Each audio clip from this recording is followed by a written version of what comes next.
Pagkatapos ng 13 taong pagpapatakbo sa kumpanya ng tatay ng asawa ko, sa wakas ay naabot ko na itong nagkakahalaga ng 50 bilyon. Sa isang family dinner, tiningnan ako ng asawa ko at ng tatay niya at ngumiti sila ng sabay-sabay. Ang bagong asawa ng anak ko ang magmamana na ngayon. Nalugmok ang puso ko, pero ngumiti rin ako pabalik. Kinabukasan, nagbago ang lahat sa opisina. Ako si Nathan Reyes, 41 anyos na ako. At hanggang 2 buwan na ang nakalipas, akala ko perpekto na ang buhay ko. Ako ang CEO ng Riverside Manufacturing, isang katamtamang kumpanya ng industrial parts na binago ko mula sa hirap na family business hanggang sa nagkakahalagang 55 bilyon na imperyo.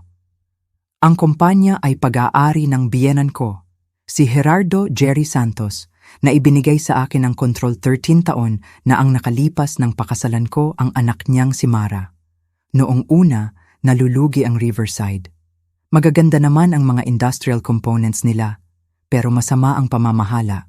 Magaling si Jerry sa engineering, pero talo sa negosyo. 2 quarter na lang at bangkarote na sila nang pumasok ako sa factory doors bilang bagong operations director. Nakilala ko si Mara sa isang charity fundraiser sa Maynila. 25 anyos siya noon.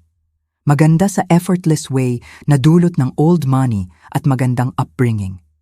Blonde ang buhok na laging maayos, designer clothes na mukhang casual pero mahalaga kaysa sa sweldo ng karamihan. Event coordinator siya sa kumpanya ng tatay niya, nagpaplano ng corporate parties at donor events. 28 anyos ako noon, bagong successful sa turnaround ng manufacturing plant sa probinsya at naghahanap ng bagong hamon. Nang lapitan ako ni Jerry sa fundraiser at ikwento ang problema ng kumpanya, nakita ko ang oportunidad. Nang ngumiti sa akin si Mara sa may champagne fountain, nakita ko ang iba pa. 8 buwan kaming nag-date bago ako nag-propose. Tuwa na tuwa si Jerry. Matagal na siyang naghahanap ng makakatulong sa pagliligtas sa kumpanya. At eto ako, bata pa, ambisyoso, may track record ng pagbabalik-tanaw sa mga hirap na negosyo. Ang pagiging asawa ko sa nag-iisang anak niya ay dagdag pa sa icing sa cake. Napakaganda ng kasal, lahat ng pangarap ni Mara. 300 bisita sa isang luxury hotel sa Maynila, orchestra, flowers mula Holland, at honeymoon sa Boracay na mas mahal pa sa unang kotse ko. Walang pin spared si Jerry para sa prinsesa niya.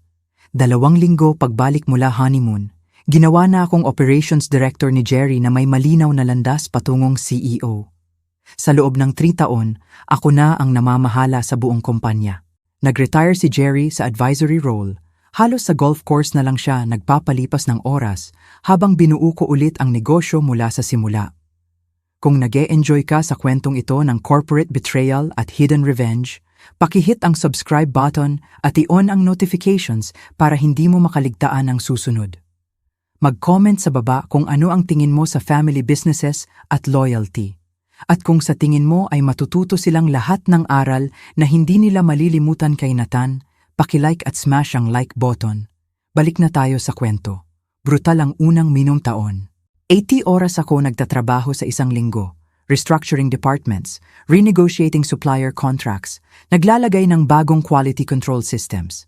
Pinatalsik ko ang 40% ng workforce, hindi dahil gusto ko, kundi dahil dead weight ang humihila pababa sa kumpanya. Bawat desisyon ko, may kumukritika. Bawat pagbabago, may resistance. Pero hindi nagsisinungaling ang numbers. Taon 1, natigil ang pagdurugo. Taon 2, break even. Taon 3, profit na. Sa taon 5, 1.3 billion na ang annual revenue ng Riverside at nagsimula na akong mag-expand sa bagong markets. Proud si Mara sa akin, or mukha namang ganon. Mahilig siyang magkwento sa mga kaibigan sa society tungkol sa asawa niyang CEO, sa paglago ng kumpanya, sa lumalaking yaman namin. Bumili kami ng bahay sa Forbes Park, may view ng lawa at sapat na laki para maligaw ka sa loob. Nagbakasyon sa Europe, nagmamaneho ng luxury cars at nag-donate sa tamang charities. Parang anak na lalaki ang trato sa akin ni Jerry na wala siya. Sa bawat board meeting, pinapalakpak niya ang balikat ko at sinasabi sa iba kung gaano siya kaswerte na nahanap ako, kung paano ko naisalba ang legacy niya, kung gaano kagaling ang pagpili ng anak niya. Pero ngayon, Nakikita ko na ang mga signs na hindi ko napansin noon. Ang pagiging distant ni Mara kapag nag-uusap tungkol sa trabaho, ang pagpalit niya ng topic kapag binabanggit ko ang expansion plans. Ang mga beses na magbubuzz ang phone niya sa hapunan at nag-e-excuse siya para sagutin ito. Palaging vendor emergency o client crisis daw. Masyado akong focused sa pagbuo ng negosyo para mapansin na gumuho ang marriage namin. Masyado akong obsessed sa revenue targets para makita na mas kaunti na ang oras niya sa bahay at mas marami sa business trips na hindi naman talaga naiintindihan. Sa taon 10, 3.4 bilyon na ang revenue ng Riverside. Nakipag-contract ako sa 3 major automotive manufacturers, nag-expand sa aerospace components at nagbukas ng pangalawang facility sa Batangas. Sumusulat na ang industry publications tungkol sa success story namin. Inimbitahan na si Jerry sa business conferences tungkol sa succession planning at family business transitions. Akala ko, sinisigurado ko ang future namin. Yun pala, ginagawa ko lang akong obsolete. Nagsimulang lumitaw ang warning signs mga 6 buwan na ang nakalipas kahit hindi ko agad napansin. Nagsimulang banggitin ni Mara ang isang dating kaibigan sa college na si Rafi Cruz na bagong bumalik sa Maynila. Casual na binabanggit niya ito sa hapunan, kung gaano siya kagaling sa venture capital, kung gaano siya ka-charming, kung paano sila nagkita ni Jerry sa country club. Pagkatapos, nagsimulang sumali si Rafi sa family functions. Una sa birthday ni Jerry, tapos sa Sunday dinners sa estate ng mga Santos. Smooth siya. Matangkad, fit, may easy confidence na dulot ng paglaki sa yaman at hindi na kailangang maghirap. Mamahaling suit ang suot niya, Porsche ang sasakyan at may paraan siyang magparamdam na importante ka sa kanya. Mahal na mahal siya ni Jerry. Oras-oras silang nag-uusap tungkol sa business trends, market opportunities, investment strategies. Pinupuri ni Rafi ang vision ni Jerry, ang engineering legacy niya, at nagmumungkahi ng paraan para i-level up ang Riverside. Samantala, nakaupo ako roon, nakatingin, pakiramdam ko third wheel na ako sa sarili kong buhay. Mas madalas nang magtrabaho ng late si Mara. Umuwi siya na may amoy ng mamahaling cologne na hindi akin. May excuses tungkol sa dinner meetings with clients. Kapag tinanong ko kung sino, nagiging defensive siya, sinasabi akong controlling at paranoid ako. Hindi ako paranoid, observant ako. At ang nakikita ko ay unti-unti nang nagdi-disconnect ang asawa ko sa marriage habang lumalapit kay Rafi Cruz. 3 buwan na ang nakalipas, pinatawag ako ni Jerry sa opisina niya para sa tinatawag niyang family discussion. Pagdating ko, nakaupo na si Rafi sa upuan na karaniwan kong inuupuan. "Nathan," sabi ni Jerry, tinuro ang upuan. "Gusto kitang makausap tungkol sa future ng Riverside. Napakaganda ng takbo natin at kamangha-mangha ang ginawa mo sa pagbabago ng kumpanya, pero sa tingin ko oras na para pag-isipan ang susunod na phase." Tumango ako. Akala ko tungkol sa expansion plans na pinag-uusapan namin, ang bagong facility sa Laguna, ang potential acquisition sa Cebu. Si Rafi nakikipag-consult sa akin tungkol sa strategic planning, sabi ni Jerry. May innovative ideas siya tungkol sa pagiging public ng Riverside, pagkuha ng venture capital, pag-scale up sa paraang hindi pa natin naisip. Tiningnan ko si Rafi, ngumiti siya ng may perpektong puting ngipin. "Nathan, napakahalaga ng operational expertise mo," sabi niya sa smooth na boses.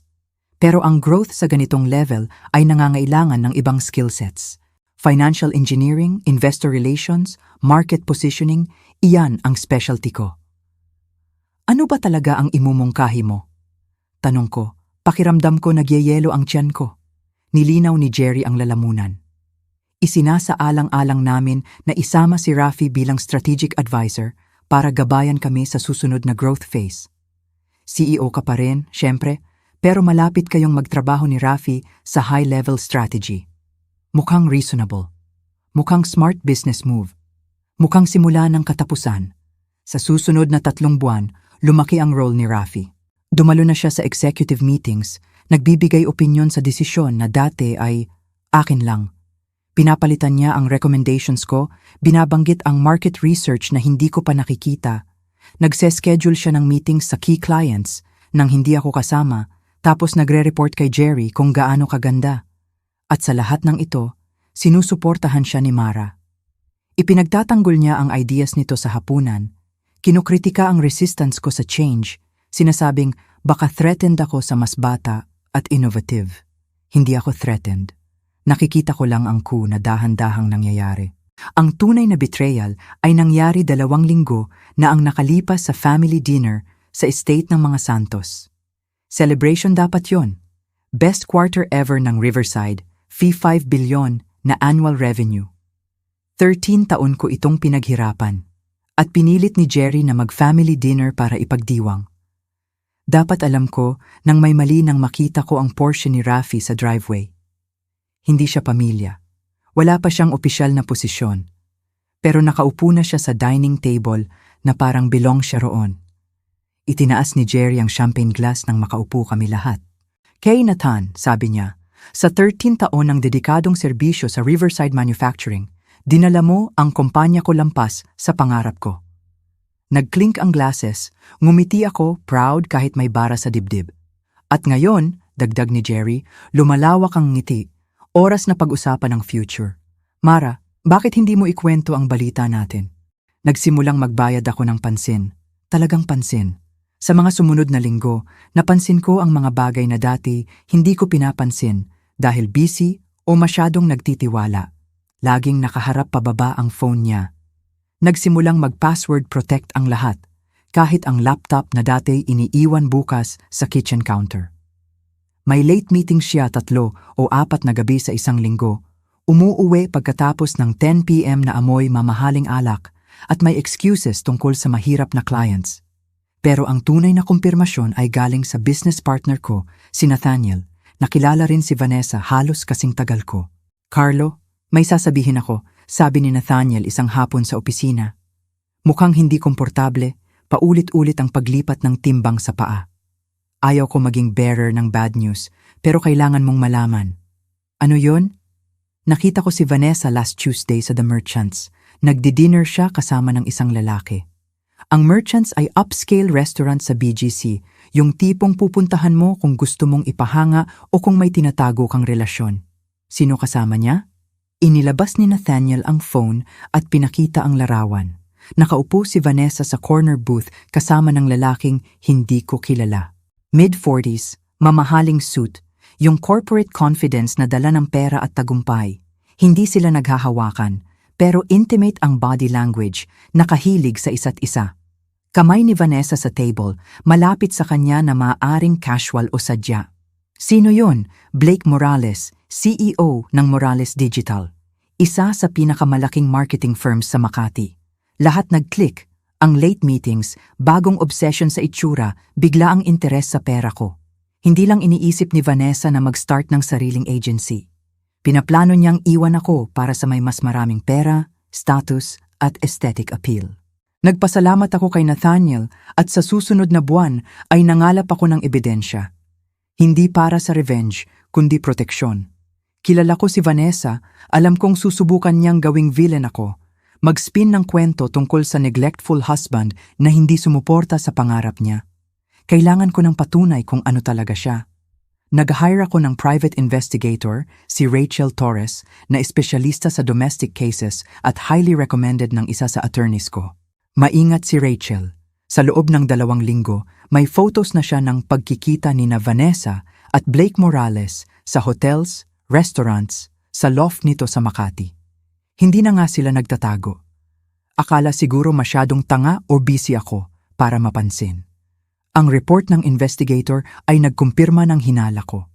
Halos 6 na buwan nang magkarelasyon sina Vanessa at Blake. Nagkakilala sila sa industry conference at mukhang naniwala silang soulmates o ano pa mang term para bigyang katwiran ang pagsira sa kasal.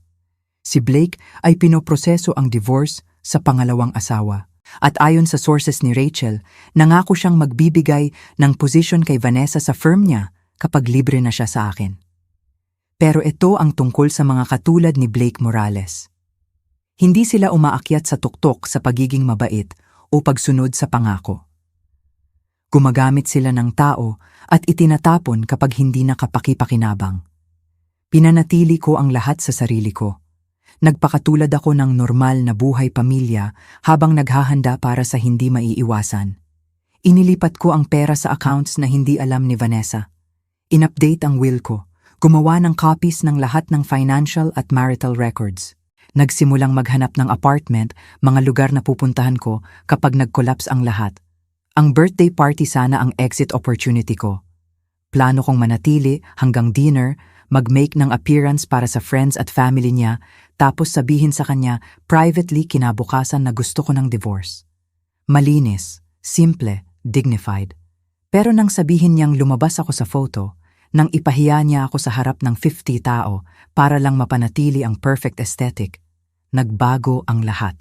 Narealize ko na hindi ko siya utangang dignity, hindi ko siya utangang private conversation or graceful exit. Ginawa niya ang aming kasal na public performance. Sa parehong paraan ko ito tatapusin. Kinabukasan, nagising ako sa sofa sa opisina. Matigas ang leeg, kusot ang suit, at 73 missed calls sa phone. Karamihan galing kay Vanessa, ilan sa friends niya, ilan sa nanay niya, na palagi kong pinaghihinalaan na hindi talaga ako gusto. Inignore ko lahat at tinawagan ang attorney ko. David, si Carlo Reyes ito. Kailangan kong mag-file ng divorce ngayon. Inaasahan na ni David ang tawag.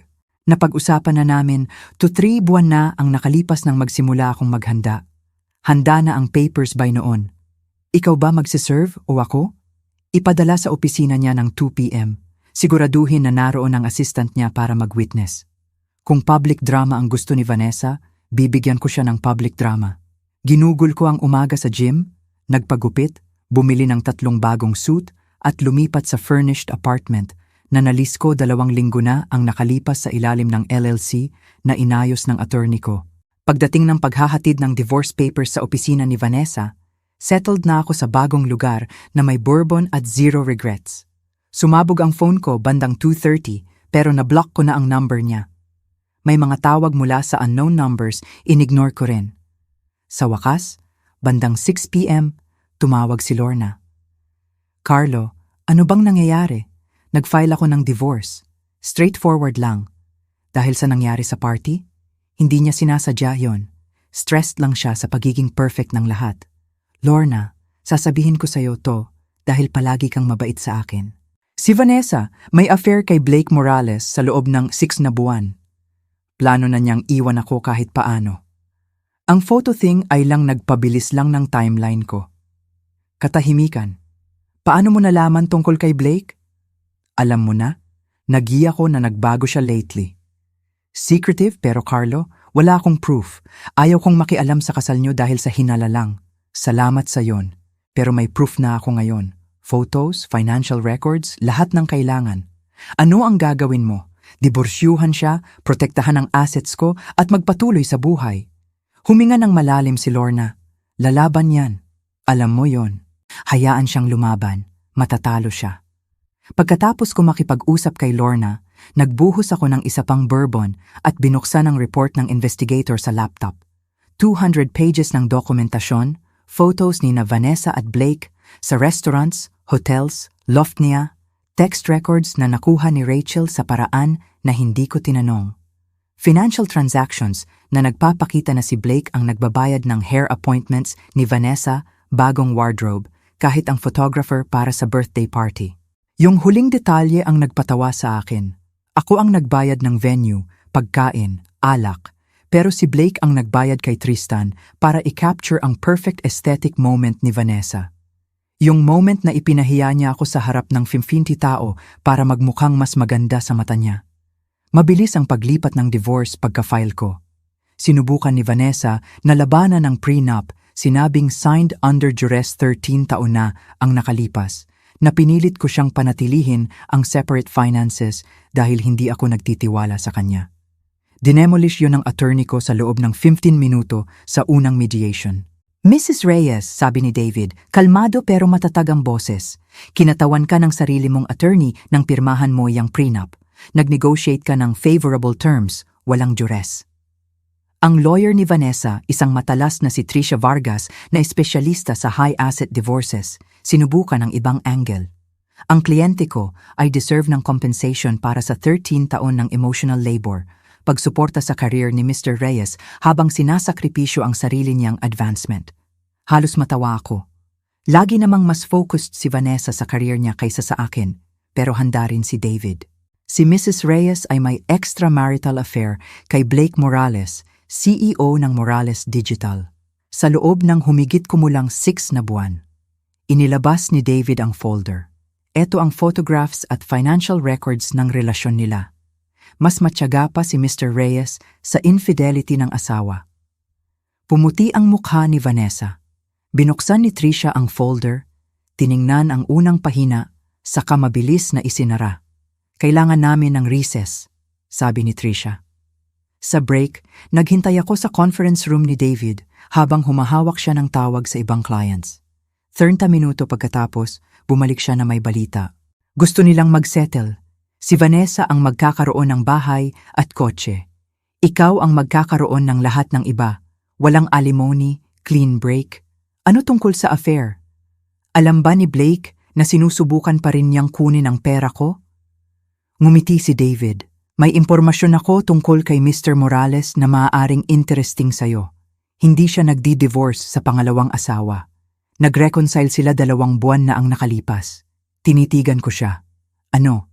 Si Blake Morales at asawa niya ay nag-renew ng vows sa Tagaytay last month. Very private ceremony. May source ako sa firm niya na nagkumpirma. Kaya si Vanessa ay nakikipagrelasyon sa isang may asawa na nananatili sa asawa niya. Mukhang ganon. Nag-click ulit ang mga piraso.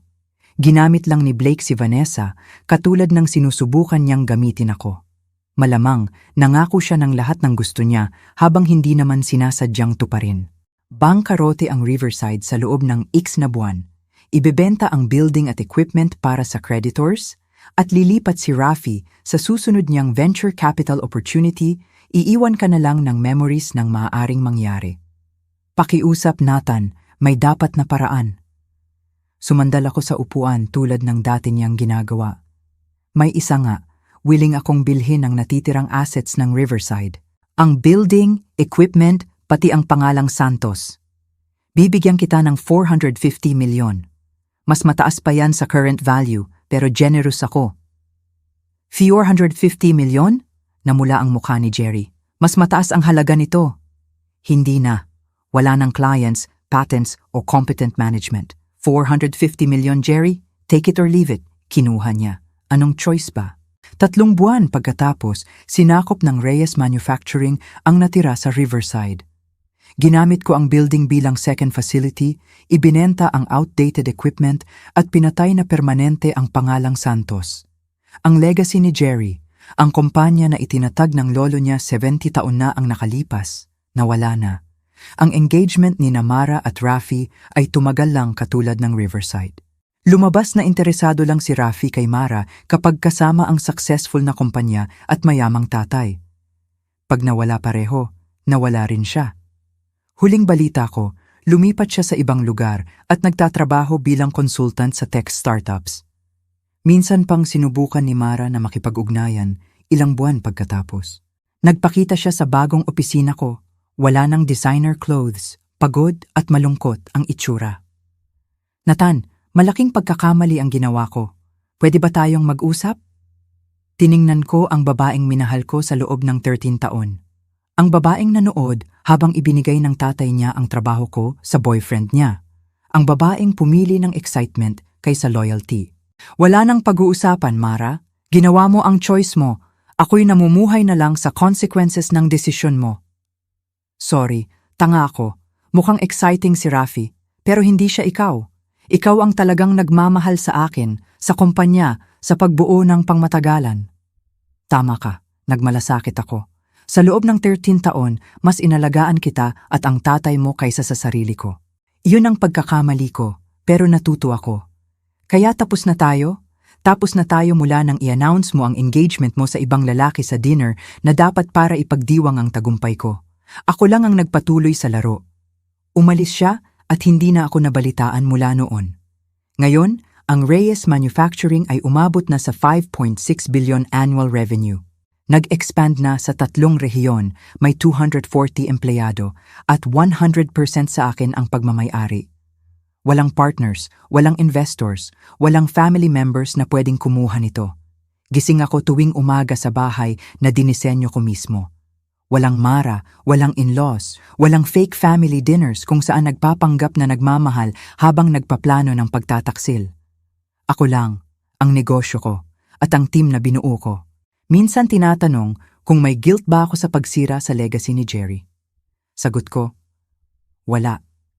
Si Jerry mismo ang sumira sa legacy niya nang piliin niya si Rafi kaysa sa lalaking naisalba ang kumpanya niya.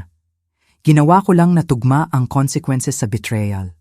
Noong nakaraang buwan, nagkita kami ni Jerry sa isang coffee shop sa Maynila. Mag-isa siya, mukhang maliit at talo. Nagsimula siyang magsalita, pero tumango lang ako ng magalang at naglakad palayo. May mga taong deserving ng closure. Si Gerardo Santos ay hindi isa roon. Ang aral na natutunan ko sa lahat ng ito ay simple. Sa negosyo at pamilya, ang loyalty ang lahat. Pero dapat two-way iyon. Kapag ipinakita sa iyo ng isang tao na mahalaga ka lang dahil sa maibibigay mo, maniwala ka at protektahan ang sarili mo. 13 taon akong nagtayo ng pangarap ng iba, akala ko pamilya ang binubuo ko. Nang itapon nila ako, kinuha ko ang lahat ng binuo ko at ginawa itong akin. Ngayon, binubuo ko ang sarili kong pangarap, sariling legacy, kasama ang mga taong nakakuha ng lugar sa pamamagitan ng loyalty, hindi dugo. Akala ni Jerry Santos kaya niyang kunin ang trabaho ko at ibigay sa iba. Akala ni Mara kaya niyang palitan ako ng walang kapalit. Akala ni Rafi Cruz kaya niyang mag-charm papasok sa imperyo na binuo ng iba. Mali silang lahat. Minsan, ang pinakamabuting revenge ay hindi ang pagsira sa kaaway. Ito ay ang pagbuo ng isang bagay na sobrang successful na kailangan nilang panoorin kang umunlad habang sila inababagsak. Ito ay ang pagkuha ng lahat ng akala nila sa kanila at patunayan na sa iyo talaga iyon palagi. Ito ay ang ngiti at pag-wish ng good luck habang binabaklas mo ng sistematiko ang mundo nila. Ako si Nathan Reyes, 13 taon akong nagpayaman sa iba, tapos sinubukan nila akong itapon. Ngayon, mas mayaman ako kaysa sa pangarap nila at sila naiwan na lang ng pagsisisi at dahan-dahang pagkaunawa na mali ang taya nila sa lalaki. Ang kumpanyang akala nila sa kanila ay akin talaga.